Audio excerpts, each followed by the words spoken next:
గత 10 రోజుల్లో బంగారం ధరలు ఒకరోజు పెరిగి మరో రోజు తగ్గుతున్నాయి. ఇది సాధారణం కాదు. కొన్ని ముఖ్యమైన కారణాలు ఉన్నాయి. ఇప్పుడు ఒక్కొక్కటిగా చూద్దాం.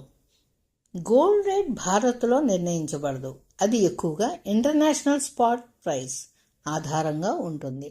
యుఎస్ మార్కెట్లో రేటు పెరిగితే భారత్లో కూడా పెరుగుతుంది. US federal reserve interest rate news వస్తే గోల్డ్ వెంటనే రియాక్ట్ అవుతుంది. గ్లోబల్ టెన్షన్స్ లేదా వార్ న్యూస్ వస్తే గోల్డ్ సేఫ్ ఇన్వెస్ట్మెంట్గా కొనుగోలు పెరుగుతుంది. అందుకే ఒకరోజు సడన్ స్పైక్, మరొక రోజు కరెక్షన్ కనిపిస్తుంది. డాలర్ స్ట్రాంగ్ అయితే గోల్డ్ భారత్లో కాస్ట్లీ అవుతుంది.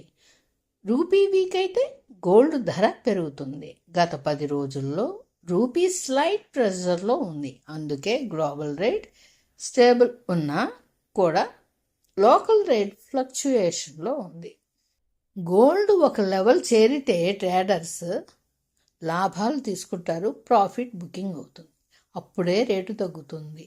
తర్వాత మళ్ళీ బయ్యింగ్ వస్తే రేటు పెరుగుతుంది. ఇది టెక్నికల్ కరెక్షన్. ఫిబ్రవరి మార్చి నెలల్లో పెళ్లిళ్ళు ప్రారంభం. అక్షయ తృతీయ ముందు anticipation, retail buying slow, rate stable, sudden demand rate jump. Market అనలిస్టులు చెప్తున్నది గోల్డ్ రెసిస్టెన్స్ లెవెల్ దగ్గర ఉంది. బ్రేక్ అయితే స్ట్రాంగ్ ర్యాలీ, బ్రేక్ కాకపోతే కరెక్షన్. ఇది ట్రేడర్స్ సైకాలజీ గేమ్ కూడా. లాస్ట్ 10 days ప్యాటర్న్ సమ్మరీ ఎలా ఉందంటే 2 days strong up, global buying, 1 day sharp down, profit booking, 3 days sideways, market waiting, sudden spike, dollar movement. What next? Level hold అయితే up trend continue. Global tension పెరిగితే strong rally, dollar strong అయితే temporary dip. Gold price ప్యానిక్తో కాదు, పేషెన్స్తో decide చేసుకోవాలి. ఇక silver గురించి చూస్తే ఈ 10 రోజుల్లో సిల్వర్ 40,000 వరకు ఊగిసలాట చూపించింది. ముందు భారీగా పడిపోయింది, చివరిలో ఒకసారిగా జంప్ ఇచ్చింది. ఈ రికవరీ సిగ్నల్ లేక టెంపరీ స్పైకా?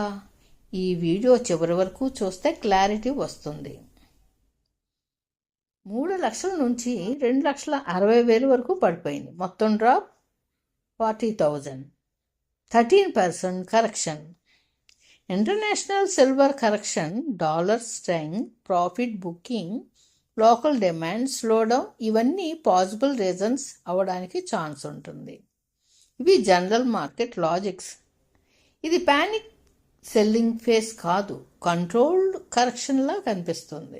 2,60,000 నుంచి 2,90,000 వరకు జంప్, 3 రోజుల్లో 30,000 ఇంక్రీజ్.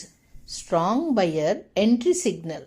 ఇంపార్టెంట్ పాయింట్ ఏంటంటే 2,60,000 స్ట్రాంగ్ సపోర్ట్గా పనిచేసింది. సిల్వర్ 2,60,000 దగ్గర స్ట్రాంగ్ బేస్ బిల్డ్ చేసుకుని అక్కడి నుంచి అగ్రెసివ్ బయ్యింగ్ వచ్చింది. మన అబ్జర్వేషన్ ఏంటంటే down trend, sideways, sharp recovery, classic V shape recovery pattern. Market psychology ఏంటంటే early sellers exit, smart money entry, detail buying later స్టేజ్లో వస్తుంది. టోటల్లీ వీకెండ్ అవుట్లుక్ ఏంటంటే నెక్స్ట్ 3-5 డేస్లో 2,85,000 నుంచి 3 లక్షల రేంజ్ మూవ్మెంట్ అవకాశం ఉంది. బ్రేక్అవుట్ లెవెల్ 3 లక్షల అబోవ్ క్లోజ్ అయితే నెక్స్ట్ టార్గెట్ 3,10,000 రిస్క్ లెవెల్గా ఉంది. 2,60,000 బ్రేక్ అయితే అగైన్ ప్రెషర్ రావచ్చు. సిల్వర్ ప్రస్తుతం వీక్ కాదు, ఇది కరెక్షన్ కంప్లీట్ చేసే మోమెంటం బిల్డ్ చేస్తున్నట్టుగా ఉంది.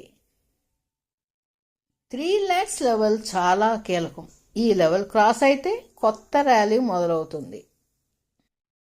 సిల్వర్ని అండర్ ఎస్టిమేట్ చేయకండి. ఇది స్లోగా మూవ్ అవుతుంది, కానీ జంపిస్తే సర్ప్రైజ్ ఇస్తుంది.